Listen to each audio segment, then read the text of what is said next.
Hi, everyone. I hope you're having a wonderful week. As you may recall, I started playing with unicorns to teach and share everything I learned over the years as a founder, as an investor. And the show has been really structured in two types of episodes. We have episodes where I'm teaching how to fundraise, sometimes with guests, sometimes without, latest trends, etc. And the last few, of course, have been coming trends for the coming decade, latest trends in marketplaces for the last 12 months, what's going on in crypto.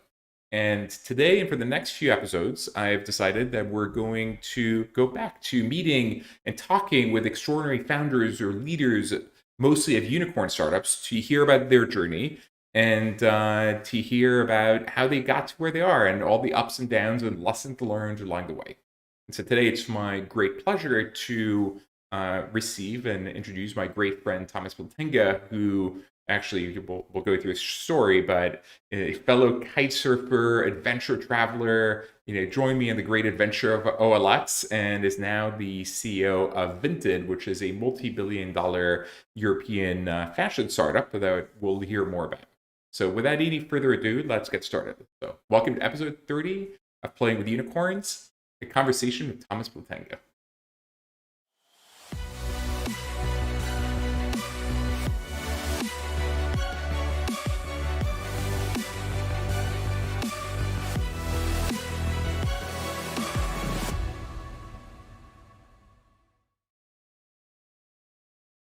Hi, Thomas. Welcome on the show.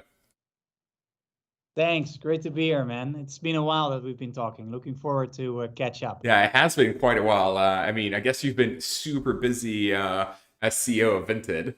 But maybe if we delve into, the life of like the unicorn startup CEO, why don't you give us a little bit of background on like, your background, where you came from, frankly, even how we met, and get us to where you are today. Yeah, of course. I grew up in the Netherlands, studied there, and then practically it was a bit of the coincidence that I founded the first company together with my best friend. He was also a kite surfer like you and me, and we thought, well, if we build our own company, we don't really have to work and we can surf a lot. And then that kind of worked out, but it also didn't work out because it was an amazing business. But we learned how to build a business, and it's still a business to this day. But I met these guys who worked at eBay. They started a consulting By firm. the way, do you think that's true? If you build a startup, then you have enough time to go kiting? Well, that was like a huge misconception because like we always perceived that working was something horrible and we needed to optimize our time to be able to serve as much as possible. And then we started building and then we realized, wow, we really like building businesses and this is actually a lot of fun. And we ended up not much surfing anymore. So that's a contrary thing that happened.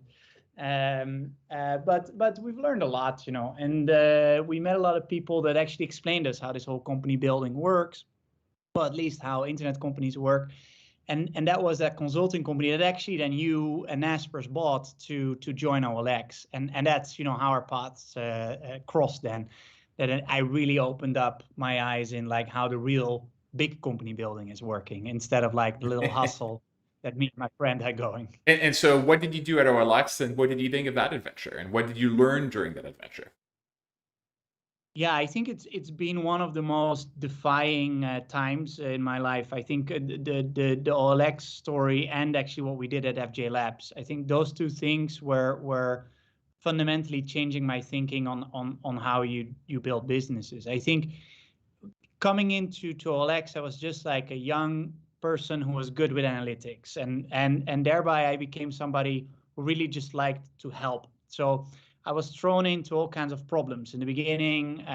In Brazil, we really needed to fix product and like prepare it for television campaigns, and I was sent off to Brazil for a couple months to help the team there to really change the product. I did that. I really enjoyed it.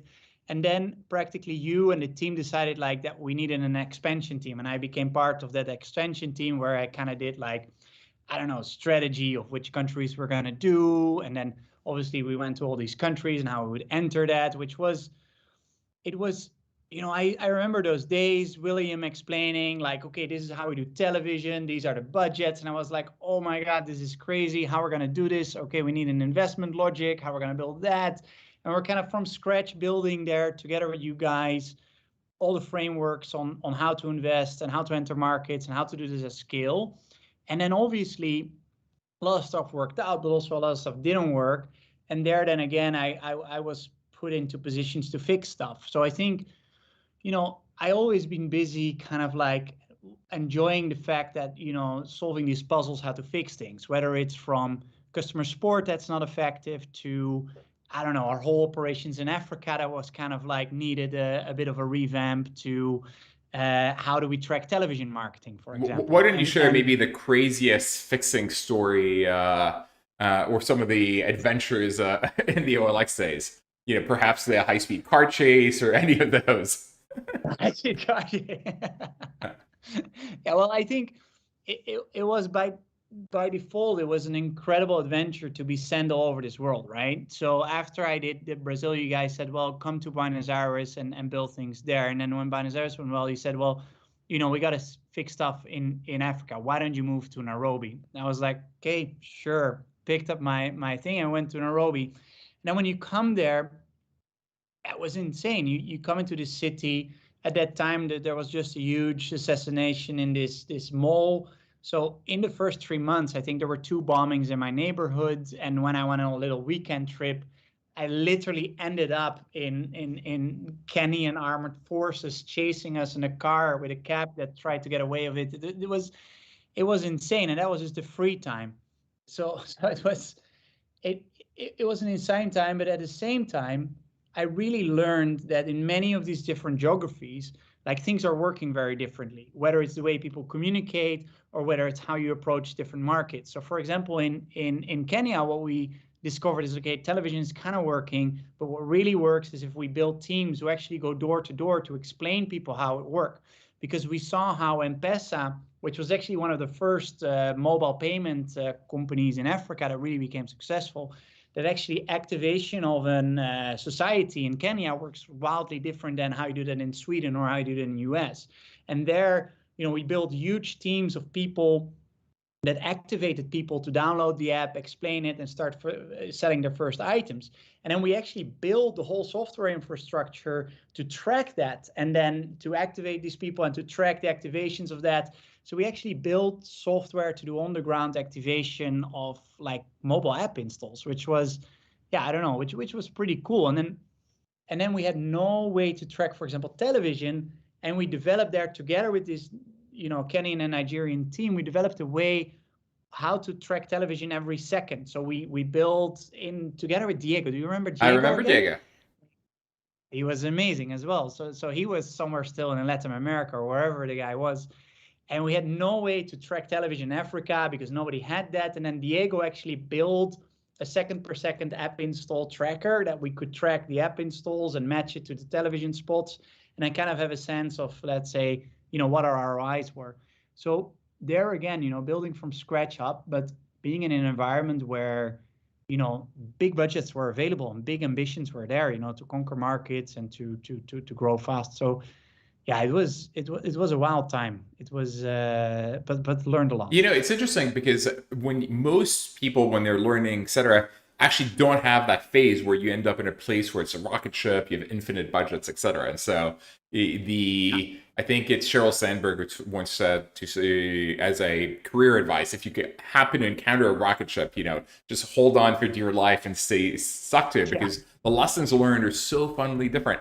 And also when you're at scale, like everything is statistically significant, right? Like when you're doing product iteration and you have millions of users per day, everything you do is going to be statistically significant. So you could do like the sum total of like 1% improvements 1,000 times over is dramatic product improvement. If you have like 50 yeah, users, it's very hard to A/B test because like a random yeah, outcome can completely lead to the wrong conclusion. yeah, absolutely. And I think it's the vast the vast numbers that you have, but also the size of the territory in which you can Uh, experiment. So for example, we would do like completely, I remember together with William, we would say, okay, let's do in this country, we do television and radio and digital. In this country, we do only out of home and radio. And you really have a wide spectrum of possibilities to test these things in a way that other people cannot and can never do, because you have this ability to play in this wild field of, let's say, this huge ambition of this company. And I think that's amazing. And I think now we're getting at the point at Vinted that we have that as Yeah. well, you know, and it's so Yeah, I cool. mean, Like what's you really learn. cool is when you think of it, I mean, OLX is now so big, right? It's like 11,000 employees in 30 countries. It's like 300 plus million unique visitors a month.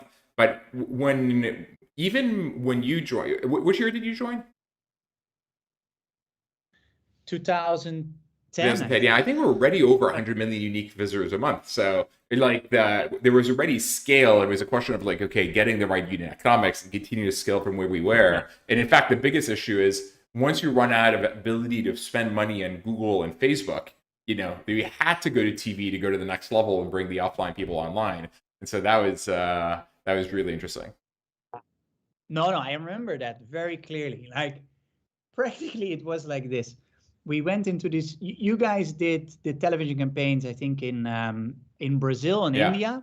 And then so William was like, okay, this works. So Thomas, why don't you make a plan on how to expand to many more countries? And then I remember we made a plan and we thought like it was also ambitious. We go to 5, 6 countries, and we came to you and then Martin, I think, and then we showed the plan and we thought like, oh, this is amazing, we're going to ask for $10 million. And then we were in the meeting and you guys said like, well, do that times 5 and then you get 5 times the budget, and see you next week with a new plan. And then practically we made the new plan and then you guys said, okay, let's go. And I remember, we were preparing for that and we went live in 15 countries or something. And I remember that week before we went live, the day before the television would go live, I'm like, oh my God, we're gonna go into history as the biggest dumbasses who burned the most money ever, or this is gonna work. And I remember, refreshing my database account the next day. Is it going up? Is it going up? And then it actually went up. So it was Yeah, I mean exciting. Yeah, it that's was kind of the amazing. issue with TV, right? Like on Google and Facebook, you spend $1,000, you know if you're right or wrong. And on TV, it's changing, by the way. Now you can do connected TV advertising with smaller budgets, Yeah. but until the connected TVs, you had to spend multi-million ahead of knowing if it was going to work or not. So yeah, No, and it worked different in every market. And um, but I guess we were lucky a lot. And but yeah, television at that day was still very yeah, effective. So it was like a tank, yeah. you know. So how did that transition happen for you from OLX to FJ Labs? Yeah, so practically I worked with closely with people that you knew really well, and had a couple meetings with you as well. And what I saw at OLX is that I think at that time I was also still a bit younger and a bit more fast. I don't know. I wanted more and more. Like I wanted things to move fast, and the organization became bigger and bigger. And I think also there were better people there to then, do the more corporate thing. So then, you guys had a new idea, and I remember William and you guys telling me, look, you should join. It's gonna be cool. And then I kind of signed on blindly. I knew you, I knew William, and like, okay, we're gonna do this, and we're gonna go US. Okay, US, it's amazing. I did the emerging markets right now. I don't know nothing about this. Okay, I can do this from the Dominican Republic and I can surf while we play video games in the evening. I mean, okay, let's go, man. I think I didn't really negotiate any of the contract. I think you were so nice that 6 months later you said like, Thomas, you're underpaid. Here you have more stock. Here you have a better salary. I just thought like, look, these are incredible guys, an incredible team. I'll be part of a small team to build something new. I can learn a lot. Let's give it a go. And you created conditions that were obviously very attractive to me to surf and to work and to do so. So it felt like the fun and the fun thing to do, and to explore new things. That was Yeah. actually the And by the best thing. way, that also, I mean, we had no idea early on how it would play out, right? Like we thought no one was going to go after the US because I pushed OLX to go to the US and they're like, no, no, no. And then we launched and then like a few months later, they're like, oh, we're doing classifieds in the US. We changed our mind. And then everyone else decided to do the same thing. And so doing the merger first with Wallapop, then merging with Letgo, and like bringing the crew back together. I mean, that was all pretty crazy, and all in like a Yeah, year or a year and a half went from like launching a I mean, company to being $1 billion company. no, it was insane. I mean, I remember coming in, and the first things I did was build some performance dashboards, and I was like, okay, we're kind of growing well. And then I was like, okay, let's check how big the competition is. And I built a couple scrapers, I think, or Yeah, something like that. I checked how big the competition was, and that was a moment like, oh, these guys really grew fast, and they raised 100 million or something. And then we started to realize how big it was. And then I remember, and correct me if I'm wrong, right? I remember we were sitting and thinking like, okay, we cannot go all country. We have like a couple million on a bank account, and we need to saturate it and just go all or nothing, yeah, right? And we selected, I think, 3 cities: New York, Chicago, maybe Miami or yeah. something. I don't know. And we went all in on those three, and that was our lifesaver, I Yeah. think, because we Yeah, yeah, but I mean, look, in these hyper local marketplaces, getting liquidity in one city is enough. And we showed we knew what we were doing, and that led to the merger with Wallapop. And then with yeah, Wallapop, with their fire. And it's interesting because, like, they had crushed Spain, but they really didn't have a. I think, I don't know if they'd gotten lucky or whatever, but they didn't really have a very well thought through strategy plan of what to do next and how to win the US. And so then using their firepower, because they raised so much money from amazing VCs to go and fight the US, led to ultimately being able to like do a big merger with the top leaders. yeah. I mean, if I think about how those two teams merged, like they had an incredible Yeah, product, but their market entry into the US, it missed a couple of hygiene yeah. factors.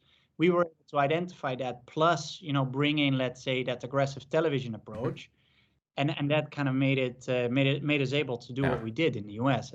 What's interesting Uh, is that, so after that, after we merged with them and then merged again with Letgo, which is the OLX yeah, entity, we went on and like tried to work on like so many different projects. I think the most crazy one back at that time was like trying to buy eBay classifieds in 2015. I don't know if yeah. you But remember that one. you're now talking about it like that happened afterwards, but that was I know, it was our happening at the same night. time. Like, yeah. I mean, we'd come back from kite surfing, then you would say, okay, Thomas, I now got this project. We're gonna go on a call with these private equity guys, and we're gonna try to raise $1 billion to buy eBay or Yeah, something like I that. think it I was don't know. 7 I don't billion know or exactly. 3 billion. I don't remember. It was a lot of money. Yeah, yeah. So that was happening Exactly. all at the Let's build same a billion time. dollar company on the one side. Let's raise a few billion to buy to buy eBay on the other side, Yeah, and let's kite surf and play video games in the middle. yeah. It was. We got a lot of stuff done during that It's too period. I, yeah. I It's too mean, bad that one didn't happen, and that eBay changed their mind. That would have been fun. yeah, yeah, yeah, yeah. Well, we gave Yeah, it a good try. I mean, it was not that we yeah. didn't put in the effort, but it was Well, not the yeah. right time. And the funny thing is, the right time was last year, and I tried again and got to the finish line and lost the bid, and I Devinta won. So but at the Yeah, end of the day, I think in hindsight, I'm not sure you and I would have been the best in to like turn around eBay classifieds, because it's like a yeah, big organization with like different product line, different products, different, partly political. I think we're better in like thing. I mean, OLX was like built by me for me. Like I say something, it happens, and I think going in an environment where it's yeah. not that at all, I think would not have been necessarily to our forte. We might have like died. So I don't know. I mean, I'm already learning constantly now to run a company at the size of Vinted, and running an eBay that would have not been Yeah, same my cup here. of So tea for sure. yeah, that's why I was Very. thinking maybe we can get the private equity guys to get like an operator to like do all the shit we don't like to do, and let's focus on like product marketing, positioning, etc. So how did the transition happen then to Vinted, and tell us about the Vinted story? Yeah, so we were um, the deal with Wallapop and Letgo happened, and so we were in New York, and actually the plan Yeah, was to start a new company with you. I was actually going around New York with new business ideas, interviewing people, and like that was the plan. I also took a week off because we had a bit of an intense period. And in that weeks, the 2 weeks, that period, one of the investors, Elodie of Insight, approached me and said, "Hey, we saw what you did with Wallapop. We have this company in Vilnius. It's not going that well, but they're great people. Do you want to go and help? And I said, like, no way. I'm in New York. I'm not going to go to Lithuania. I'm going to build a company with Fabrice. That was awesome. And no, love you, but thank you. And the LOD is good, is very good, not giving up. So three breakfasts later, I said like, okay, I'll take a call with the guys if you tell they're so cool. So I take a call with the guys, and they're incredible. So like, all of these guys grew up in Soviet Union, backgrounds in mathematician, engineering, but like not like just doing the studies, like winning medals and stuff like that. At their 13s, they're built like server companies and software for accounting. I was like, wow, these guys are brilliant and they're so passionate about what they're building. And I said, okay, so send me the data and show me what the issue is. Like, maybe I can help a little bit. Showed me the data. And I was like, whoa, okay, you're really in a tough spot. Like, metrics were going down. And I thought, you know what? I felt a little bit of that pain. That Wallapop deal. I mean, financially everything was a good deal, but in a way, like we were aiming and we sold and we had to leave the Wallapop founders alone again, and it felt a bit like also felt a bit like how you sometimes as a founder can be Yeah. really part of this huge VC game in which you're in. And I felt that pain with Wallapop a little bit. Vagoose, for example. I felt how it hurt them, and I saw it how it was hurting them, and I thought like, you know what? Maybe I can help them. At least I will from it because these are incredible smart people. You know what? I'll go over for like a month or so. And they said, okay, can you come over for 5 weeks? I said, okay, fine. Book me some tickets, get me an Airbnb close to the office, and I'll be fine. And so I went. And so I told you like, hey man, I'm gonna go for 5 weeks and see you in 5 weeks. And you said, okay, cool. 5 weeks is perfect. Then we'll meet in Vancouver, and we can meet there and or in Canada or somewhere you were. I don't know anymore where. And then we can start a new business. I said, okay, that's cool. I'll explore the Eastern European countries and see you soon. I went there, and things went wildly different. Like I really connected with the guys. They were super smart, and I really, loved how they wanted to build this business. And then I worked really hard together with them to find a way out, how to solve this. And so practically I started to look into how the whole proposition of Vinted compares to all the other propositions in the market. And I started to compare that, start to analytically think about how can we change the proposition that's very attractive, yet has good economics, and then, becomes a vehicle that can grow fast and can attract investments. And what happened is I also at the same time, my girlfriend at that time left me. So I was a bit in a spot that I was alone in Lithuania. My girlfriend left me. I was with this company who was going down, and I got in a bit of this like angry work mode. You can have these times that you're like, fuck all this shit, let's change everything. And I got into that mindset, and I went like, okay, let's really change the OpEx, let's really change the business model, let's change this. And I gave this aggressive plan to the guys, and it was reasonably thought through with some good numbers behind it. I explained it to them, and then they were like, yeah, But maybe you should let's describe do in a it. And minute I was what like, was Vinted really? then, and what was the plan? Yeah, so the Vinted then was actually same business model as Poshmark, but they started as, let's say, a Mhm. Greg's List for fashion. So it was free, community-based, really nice in an app, not like Greg's List with a shitty product, but like Greg's List with a nice mobile app. And then at a certain point in time, the investor said, okay, now you need to monetize to make the unit economics work. And they said, okay, fine, let's pick the model of Poshmark. And the founders were a bit like, really? And the investor said, yeah, absolutely, that's going to work. But it didn't work because, in Europe, you had great classifieds, which is practically trading for free. And you had Vinted then with a 20%, 15% take rate on sellers. And therefore, the whole platform started to decline. So in the beginning, beautiful organic growth, like they built a great product, technology just grew fast. Then they put the monetization on and it just kept on falling down. And then what we did is that we said, okay, what if we change the proposition? So we make the cost to the seller completely zero. We make a small fee to the buyer, but we also offer them, cheaper shipping and other, safety, escrow options and insurance. And then it practically becomes on both sides cost neutral to zero. And then you practically have a free product with all the extra stuff that, let's say, a Poshmark offers in terms of safety and shipping and payments. And that really worked, because not only did we do that, we also changed the way we do marketing, and we did that with television marketing, for example. And we added extra revenue streams on value-added services and advertising to get to a take rate on the total GMV that actually would have a good, gross margin and a good LTV that you could do marketing on with proper CAC. So in that way we changed it. But what was, to my mind, it was mind blowing, was that I was sitting there with Mantas and Justus in a room, and I was describing, like, we're gonna completely destroy your seller fee. It's gonna be practically zero. We're gonna then introduce a very small fee, build new revenue streams that are unproven, and then the little cash that you have left over, we're gonna blow it in 1 month on television. And they were like, yeah, sounds like a plan. Let's go. I was like, you guys have the biggest balls. Like, it's amazing. Okay, if you want to do this, I will help you out. So I worked for a while just for nothing with them, changing the company, launching the television campaign, and then doing everything.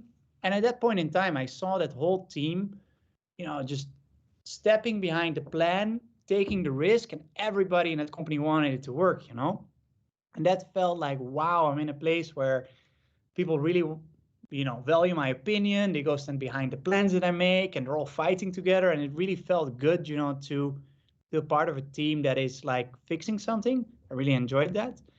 Yeah, and then it kind And of started so going. that was one year, and where does that take us to today, relatively speaking?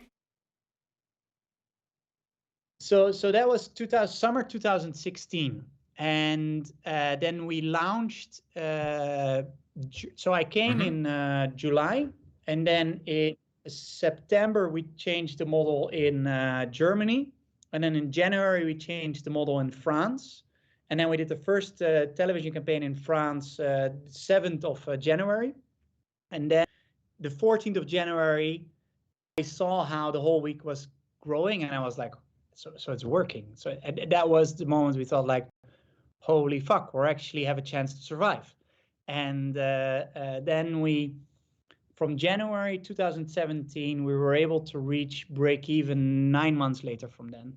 And then the company was safe, because before that, like, the cash was like churning away.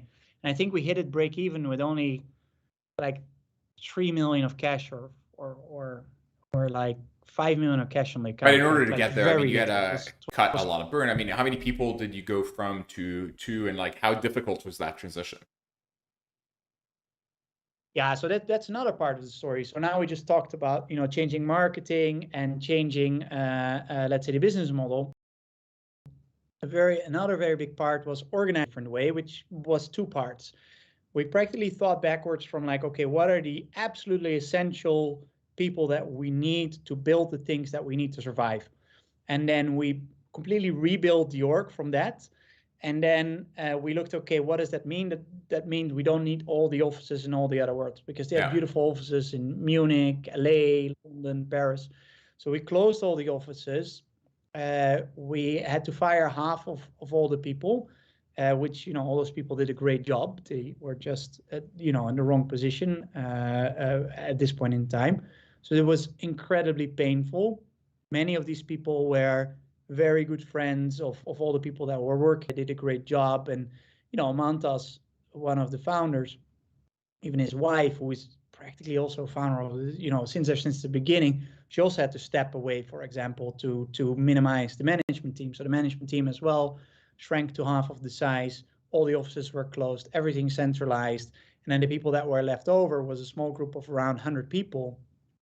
And then with that group, we fought ourselves to that break even, like every week looking at how do we So you went can from how many bring the people to how cost per many people? transaction down from 300 people to roughly Yeah. So you divided 120, costs, something monthly like costs, by that. 3 or more than that when you cut all everything else. Yeah, by 3. Yeah, I think 3, because Yeah. offices were closing down, and Okay. so by 3, I think. So we minimized the cost by 3, and then the whole game started of getting, let's say, the cost per transaction to another level. So when you look at your business model, Yeah. you have servers running, you have all kinds of subscriptions, you have payments costs. So we started dramatically cutting that, renegotiating every contract, building software to replace software that we were renting, and bringing that cost per transaction down. And at the same time, we were building up the new revenue streams like us, Yeah. ads and VAS, and they're constantly getting the adoption up. So our cost per transaction was going down, and then the revenue per transaction was steadily going up. And then 9 months later, it reached this point that we could, hold up our own pants. And So where are we at yeah, today? that was a big relief. That was. Today we're at we're talking billions of GMV, and we're I think the biggest fashion market, secondhand fashion marketplace in the After world. Poshmark? And we no, Poshmark So is who's bigger? not bigger. I mean, I So think who's we're the? You bigger. said I you're the mean, second if largest. you So look at who's the listings, largest? Oh, you are the no, largest. Okay. largest. I think. Yeah, I think so. I'm not aware of any other company. Maybe I there's someone would in be China or surprised, something. but Poshmark is Yeah. big in the US. You could say Mercari is very big in Yeah. fashion in Japan. But we have a couple of very big countries where we're very, very big. If you look at the penetration ratios, we are reaching in a country like France that is wildly different from what, for example, Poshmark is able to do in the US. So we're now a company with I think 1,200 people, mostly centered still in Vilnius. We now have an office as well in Berlin and in Amsterdam, where we're building hubs as well. And most of your And users yeah, are in Western Europe, or can you talk to that, or? Yeah, so practically also one of the things that really worked well for us is staying focused. So we really stayed for a long period of time focused on France. And then from France, we built it out to Belgium first, learned about international trade, then went to Spain and to the Netherlands. Then we went into Poland, UK, Germany, Italy, Portugal. So our core is Western Europe, and we're expanding in Europe further. And practically we now cover most of Europe's value. We're still connecting smaller countries and developing the countries that we just connected. So for example, we just connected the UK, and we connected this year Italy. But we have really strong positions there and very strong growth dynamics in those new countries as well. So our core is Europe at this point in time, and we're getting ready to Are there further any countries you expand. tried where it didn't work, or any lessons learned along the way? And so because we went through the turnaround and now things are going up, is it all up and to the right, or were there also lessons learned along that way? No. Like how I tell the story, it looks like gradually everything worked. But how the real story is, like, practically everything failed, and sometimes we had a success.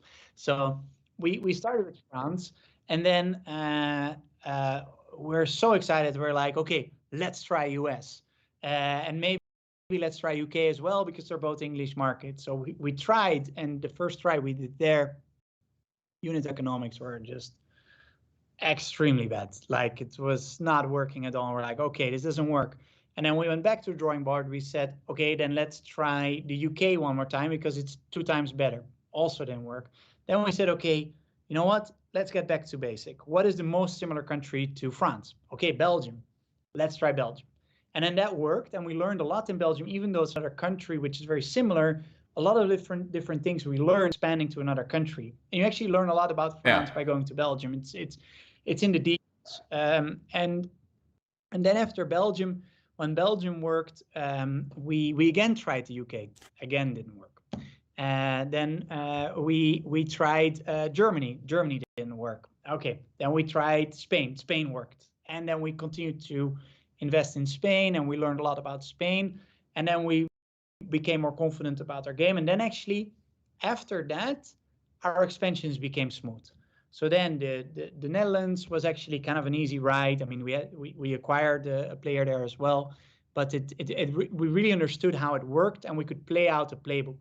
So by that time, we had run France through, let's say, a certain level of maturity, and we've seen, let's say, how this story plays out. And we were able to build frameworks with market phases and understand, how to track it and how to get it done. And at the same time, we massively improved our product on many different things that were little holes before that we were not even aware of.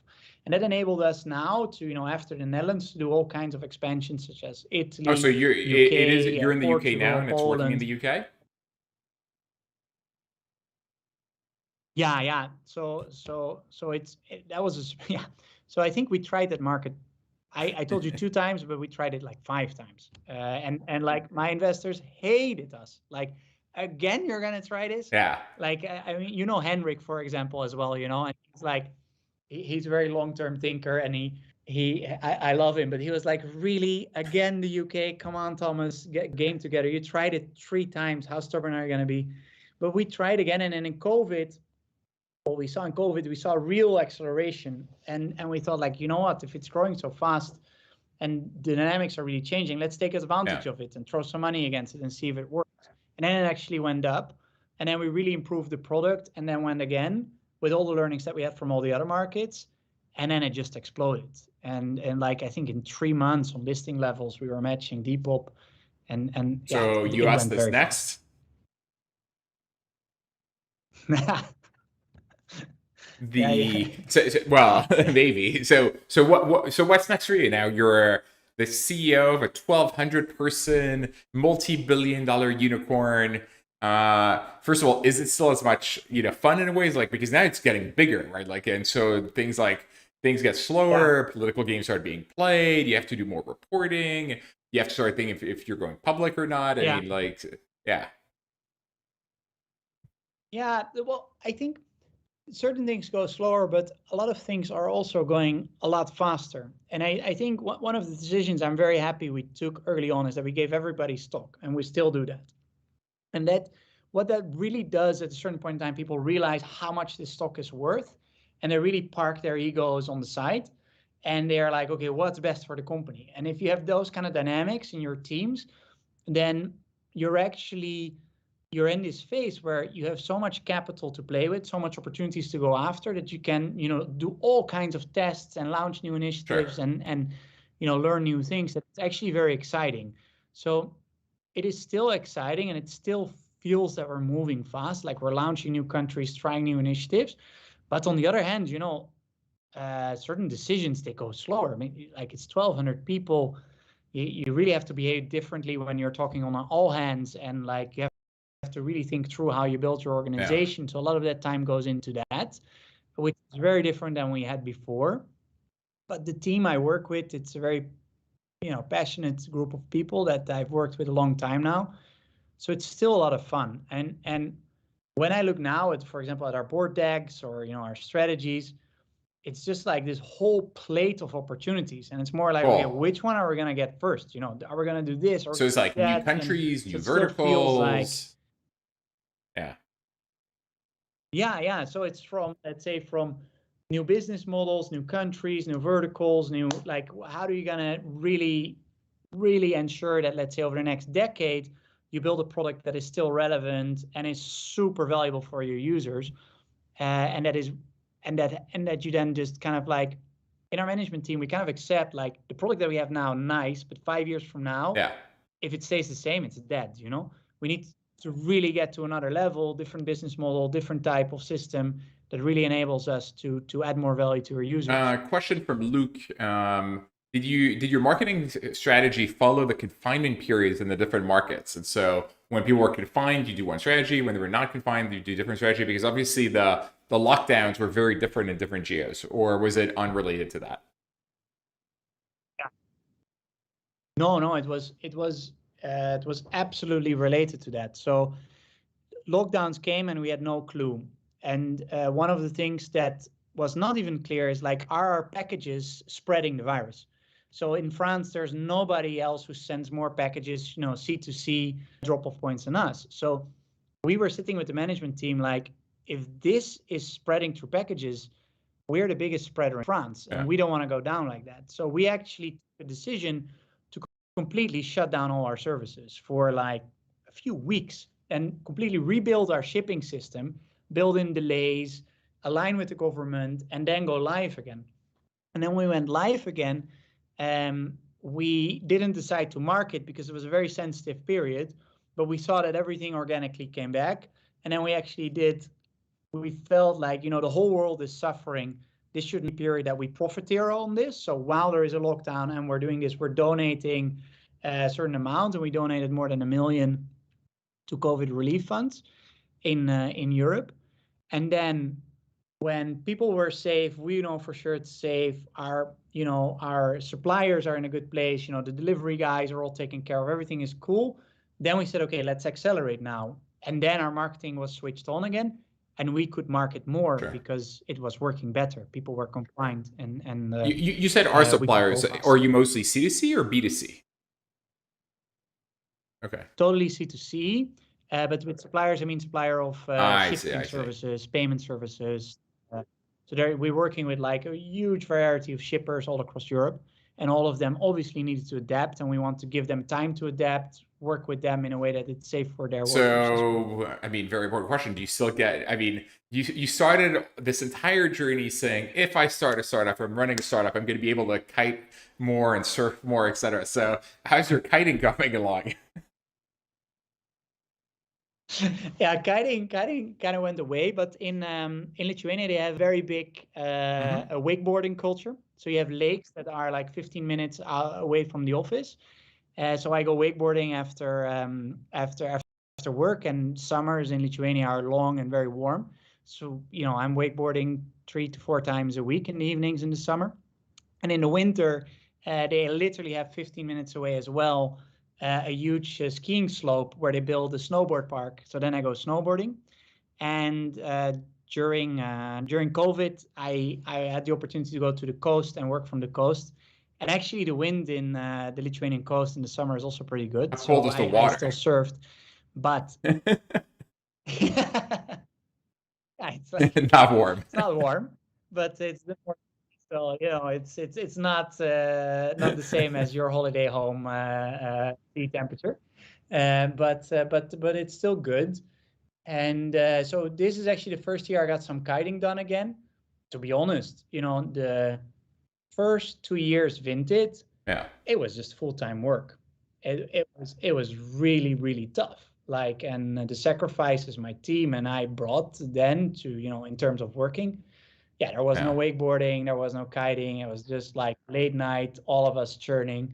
And there's a certain charm to it. I'm happy that time is over. I look back to it now a bit romantic, even though it was very painful. Um, but yeah, over the last 2 years, I actually was really able to start waking again and running a Anything we bit didn't again. cover, we should have covered or discussed?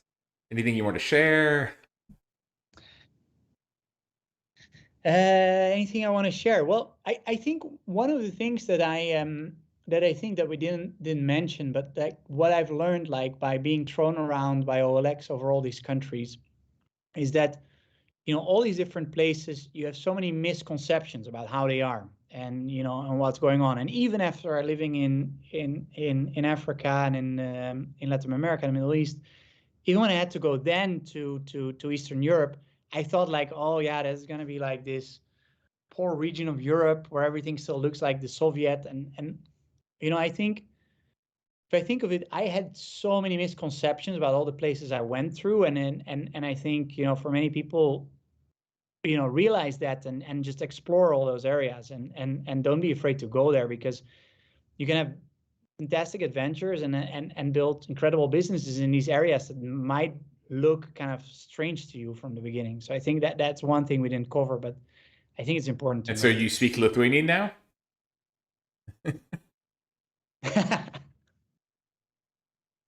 I wish.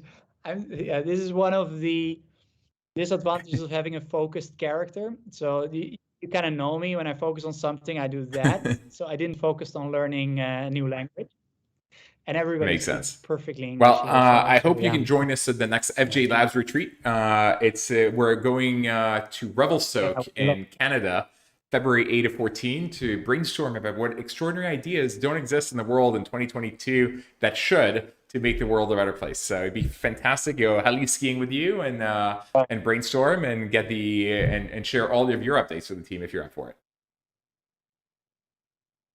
Sounds amazing, man. Sounds amazing. Perfect. Well, Looking thank you. forward to it. And thank you for the audience for tuning in. Next few weeks, we'll have different guests. We're going to be covering a book review next week. We're an author of a book. We have the founder of Shippo coming in the next few weeks. So it'll be great to see you every Thursday noon as usual. Thank you, Thomas. Pleasure.